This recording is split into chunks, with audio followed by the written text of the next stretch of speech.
Pai do Senhor, irmãos, graças a Deus por tudo que Deus tem feito em nossas vidas. Hoje, nossa lição de número 12, e o nosso tema é exortações finais na grande maratona da fé. Então aqui o autor da revista, o comentarista, ele vai mostrar para nós por que o autor aos Hebreus ele escreve acerca da maratona da fé. Porque eles conheciam essa linguagem, porque já naquela época já existiam as maratonas, já existiam os jogos que nós vemos. Porque os gregos já começaram a cultuar o corpo, e já existia acerca das Olimpíadas, algumas modalidades já existiam. Então aqui o autor vai mostrar para nós acerca da maratona da fé, por que da maratona.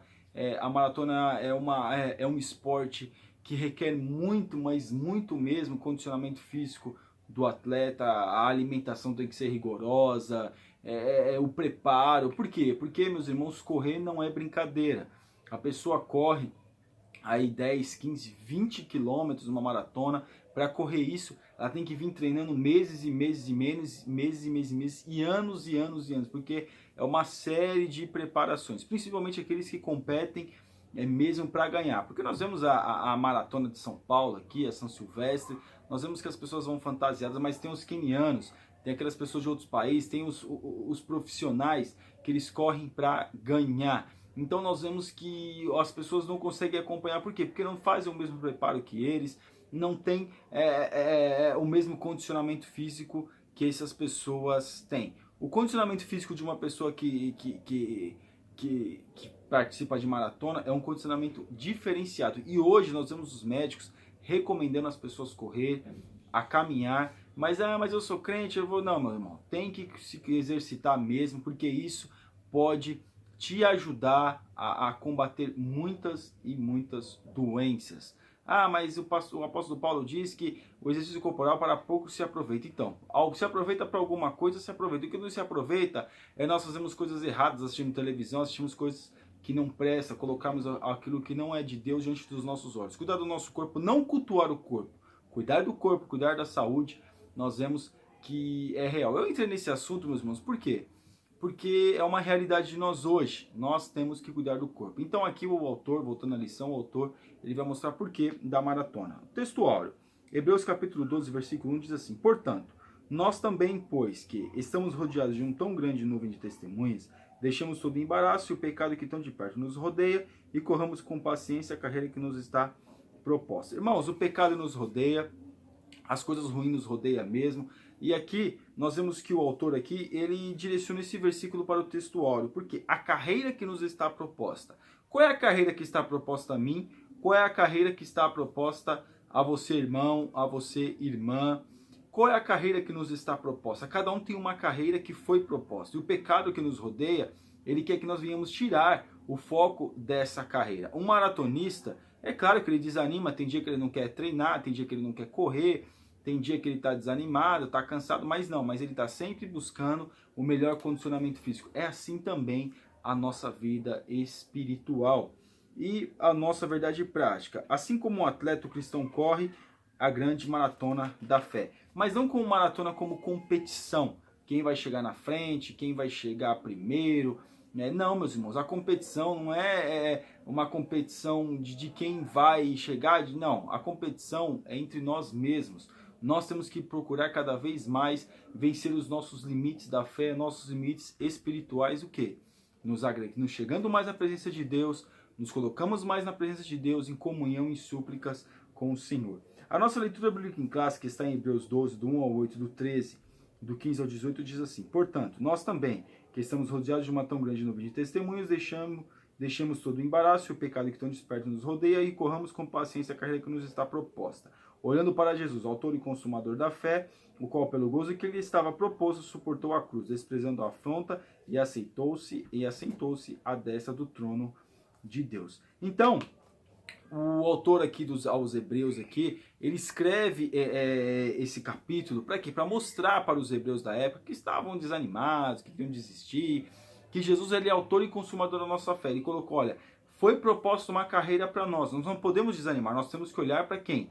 Para Jesus e também para nós, meus irmãos. Muitas coisas vêm desanimando a nossa fé. Hoje, existem muitas pessoas que são os desigrejados, as pessoas que são crentes, mas não querem ir para a igreja nenhuma, não querem se filiar à comunidade ou à igreja alguma, porque é da corrupção, porque os pastores, e a pessoa coloca várias coisas aí para não participar de alguma denominação, de alguma igreja. Porém, meus irmãos, nós temos que estar em contato com as pessoas, e a igreja serve para nós estarmos em contato com as pessoas. Naqueles dias, a igreja começando, já existia várias coisas que também as pessoas estavam desanimadas. Então aqui o escritor aos Hebreus fala, olha para Jesus. Jesus, meus irmãos, ele está em todos os lugares, nós podemos cultuar Jesus na nossa casa. Com certeza nós podemos, mas Deus permitiu, ou falou, o apóstolo Paulo, ele fundou várias igrejas para quê? Para nós estarmos reunidos com outras pessoas, para que nós possamos dialogar com outras pessoas. Isso também faz parte da nossa maratona. Como é que está a nossa vida espiritual? Dependendo como está a nossa condição espiritual, conforme a gente vai encarar as coisas da vida. O 17, obedeci aos vossos pastores e sujeitai-vos a eles, porque velam por vossa alma, como aqueles que hão de dar conta delas, para que o façam com alegria e não gemendo, porque isso não vos seria útil.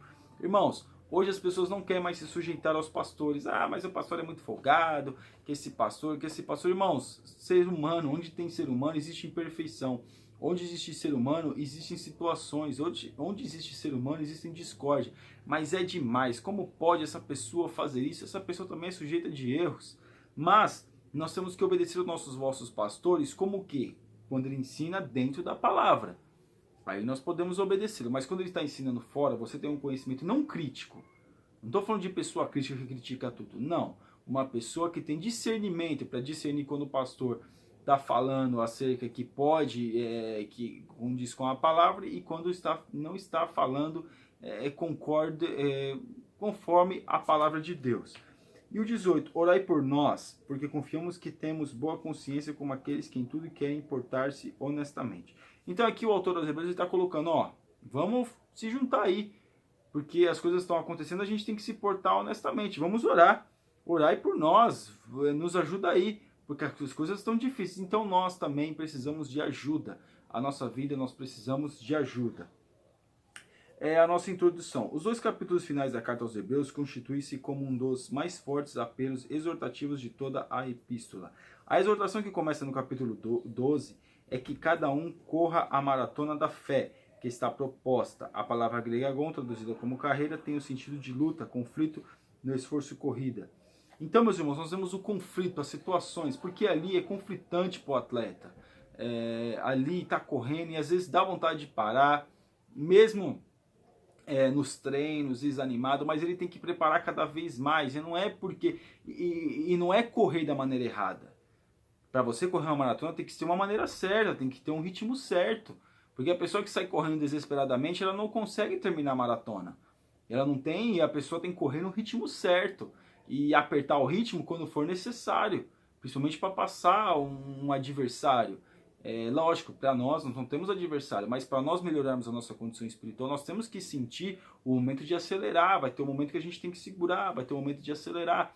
A nossa vida espiritual tem que ser assim. Então o autor aos Hebreus, ele coloca a maratona como um exemplo de fé em Cristo, com obstáculos, com situações, com dificuldades. A pessoa que corre, ela tem câimbras, ela pode sofrer lesões. E aí, meus irmãos, tudo isso está nas situações que a pessoa pode acontecer. Porque a pessoa que é uma maratonista, ela não pode, claro, torcer um pé, alguma coisa, um acidente, pode acontecer. Então nós não estamos blindados, nós não somos. Você que busca Deus, eu tenho uma busca com Deus, eu tenho um desejo de estar com Deus, uma comunhão com Deus e está melhorando, ninguém está blindado. Todos nós estamos sujeitos às várias situações da vida. E o tópico 1, a corrida proposta, o exemplo dos antigos. Muito embora o autor fale sobre o futuro, ele o faz com um olhar no passado, a grande nuvem de testemunhas. É uma referência aos heróis da fé aos quais se referia no capítulo 11. Então, meus irmãos, o exemplo dos antigos, nós também somos exemplos, nós deixamos exemplos, as pessoas nos veem como exemplos para elas. Então essa é uma nuvem de testemunha que nos rodeia, as pessoas estão nos observando. As pessoas, meus irmãos, infelizmente, nós cometemos tantas coisas erradas quando chega nessa questão de testemunhas, a gente dá tanto mau testemunho, infelizmente, nós temos que melhorar muito a nossa condição. Às vezes um nervosismo que a gente passa a gente já fica desanimado, já fica chateado, às vezes já trata, não consegue ver quem está ao nosso redor, e mesmo que tivesse só pessoas santas, mas deveria ter uma conduta melhor acerca das situações. O 2, o exemplo de Jesus. O autor faz um apelo para que os crentes olhem para Jesus, o autor e consumador da fé, o qual pelo gozo que ele estava proposto suportou a cruz, desprezando a afronta, e assentou-se à destra do trono de Deus. Então, o autor aqui, como diz o comentarista, ele está falando, olha para Jesus. O nosso exemplo maior é Jesus. Eu também estou lutando para seguir esse exemplo. Mesmo que ele seja um exemplo perfeito. Por isso que ele teve um exemplo perfeito, para que não venha restar dúvidas da nossa parte acerca do que é o reino dos céus, por que o reino dos céus, por que essas coisas são assim. Então, o autor aos Hebreus aqui, ele está colocando, olha para Jesus, eu sou falho, vocês têm que olhar para Jesus, ninguém é perfeito. Claro, o pastor ele tem que dar o exemplo, tem que ser o exemplo maior da igreja, mas ele também está sujeito a falhas, então nós temos que olhar para Jesus que ele é perfeito. O 3, o exemplo da igreja. A visão do autor em relação aos seus companheiros de caminhada é mais realista possível. Ele não nega em nenhum momento desconhecer a realidade pela qual eles estão passando. O sofrimento é uma realidade implacável que os cerca. Contudo, seu apelo é que eles vejam o sofrimento por outro ângulo. Irmãos, Deus ele nunca permite o sofrimento para nos destruir. Tem coisas na nossa vida que nós procuramos, que nós vamos atrás, que nós falhamos. Mas tem outras que são circunstâncias da vida, que a gente não consegue prever, que nós não conseguimos saber quando elas vão acontecer e quando vão vir. Então aqui, o escritor volta-se para o Antigo Testamento, onde esse ensino é bem claro. Por isso, ninguém na jornada de fé, quando surpreendido pelo sofrimento, deve esmorecer e abandonar a corrida. Ninguém pode abandonar essa corrida. O Senhor Jesus nos colocou nessa corrida, nos deu essa oportunidade. Então não nos desanimemos acerca das circunstâncias, das dificuldades da vida. Porque, meus irmãos, é certo que vai vir. Principalmente quando você faz a vontade de Deus, busca Deus, as pessoas dentro da igreja é que vão te perseguir. Mas eu sou coitado, não se faça de coitado. Porque todos nós estamos sujeitos a situações nessa vida. Mas quando você e eu, quando nós nos propomos a fazer a vontade de Deus e andarmos conforme a vontade do Senhor, vai ter muitos que vão querer desanimar. Mas não desanime, olhe para Jesus. O 2. Corredores bem treinados, respeitam limites. O autor lembra a seus leitores, seguir a paz com todos e a santificação, sem a qual ninguém verá o Senhor. Então, meus irmãos, seguir a paz com todos. Irmãos, hoje as pessoas tiram a paz uma das outras, as dificuldades, uma sem falar com a outra. São várias e várias situações. Mas nós temos que seguir a paz com todos. Se a pessoa não quiser dar paz, você fez sua parte, você estendeu a mão para dar paz para ela. E sim a santificação. Santificação é um processo. É um processo que nós dizemos santo, sem pecado nenhum, sem cometer nenhum pecado. A gente nunca vai ser. Mas a gente comete. Mas a santificação é não ficar satisfeito com a condição que nós estamos hoje. Então perceba que o autor aqui está chamando eles. Olha, assim a santificação. Nós temos que procurar continuar melhorando a nossa condição perante Deus. Por quê? Porque se a gente não tiver essa mentalidade de buscar melhorar cada dia mais, nós não vamos ver o Senhor. Mantém a mente limpa. Com o texto de Deuteronômio 29:18 em mente, o autor fala em tom exortativo do cuidado que deveriam ter a fim de que ninguém se prive da graça de Deus e de que nenhuma raiz de amargura brotando vos perturbe e por elas muitos se contaminem. Então aqui o autor está mostrando, olha, situações vão acontecer, mas não vamos deixar nos influenciar por essas coisas terríveis. Por quê? Corredores bem treinados, pessoas que sabem lidar com as dificuldades, que sabem lidar, porque um corredor ele pode enfrentar frio, ele pode enfrentar o calor, ele pode, porque às vezes se marca a maratona, mesmo que for num momento que for chuvoso, ou em dias chuvosos, ou em dias muito quentes, às vezes pode estar uma temperatura fria, ou pode estar uma temperatura superior àquela que eles estavam esperando.